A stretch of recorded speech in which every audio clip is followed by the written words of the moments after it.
Para você a cruz é loucura ou poder de Deus?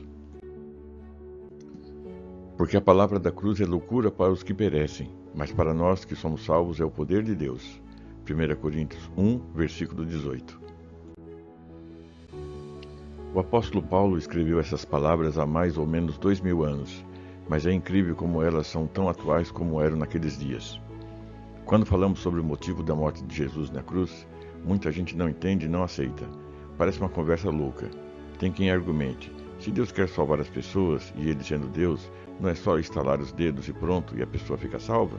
Por que toda essa história de Jesus morrer na cruz para pagar os nossos pecados? Para se entender a cruz, é necessário conhecer a palavra de Deus. No jardim do Éden, Deus havia dado uma ordem para Adão. Ele poderia comer do fruto de todas as árvores, menos da árvore do conhecimento do bem e do mal. A consequência da desobediência a essa ordem seria a morte. Alguns argumentam: Adão comeu e não morreu. Mas houve uma morte sim. Um animal morreu em substituição a Adão. Mas houve também uma separação do homem e Deus, que é a morte espiritual. O homem foi expulso do paraíso e ficou distante de Deus. A partir daí, toda vez que o homem pecasse, deveria haver uma morte para a expiação daquele pecado. Mas o homem só ofereceria um sacrifício de expiação a Deus se reconhecesse que tinha pecado. Do contrário, seguiria sua vida normalmente, mas longe de Deus. Nos tempos de Moisés, Deus revelou mais detalhadamente estas questões.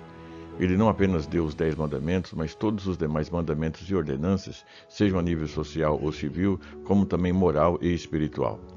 E foi através desses mandamentos e ordenanças que Deus ensinou os princípios de pecado e salvação. Quando o povo de Israel estava para sair do Egito, foi instituído o Cordeiro Pascal por conta da última praga, a da morte dos primogênitos. Naquele momento, cada família deveria sacrificar um cordeiro em substituição ao seu primogênito. O Cordeiro Pascal era o substituto. Aquele era um ato de fé.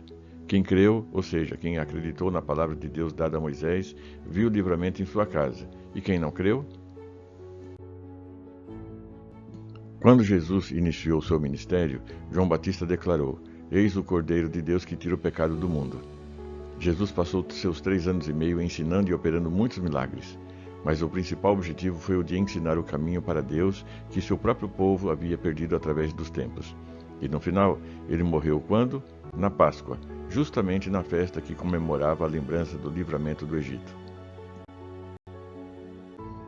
A morte de Jesus na cruz serviria para a substituição de todo pecador. Esta foi a mensagem pregada por todos os apóstolos e tem sido pregada através dos séculos. Em todos os tempos, sempre existiu uma grande dificuldade das pessoas se considerarem pecadoras e, portanto, merecedoras da morte, ou seja, que devem permanecer longe de Deus. A mensagem da cruz é uma mensagem de reconciliação, mas se o homem não se julga pecador, não sente a necessidade de se reconciliar com Deus. Por isso, a cruz é loucura para quem não crê. Mas para quem crê, verdadeiramente é o poder de Deus. Nada que o homem fizesse seria suficiente para se reconciliar com Deus. Por isso, Deus tomou a iniciativa e fez um serviço perfeito. E deu a opção do homem crer. Quem crer é salvo e se sente imensamente feliz com o agir de Deus. E quem não crê, acha toda essa conversa uma loucura. Meu irmão e minha irmã, cabe a cada pessoa decidir se a cruz é loucura ou o poder de Deus. A minha escolha foi pelo poder de Deus. Tenha um dia abençoado e até a próxima. Devanir Caetano da Silva, pastor da Igreja Restauração em Cristo.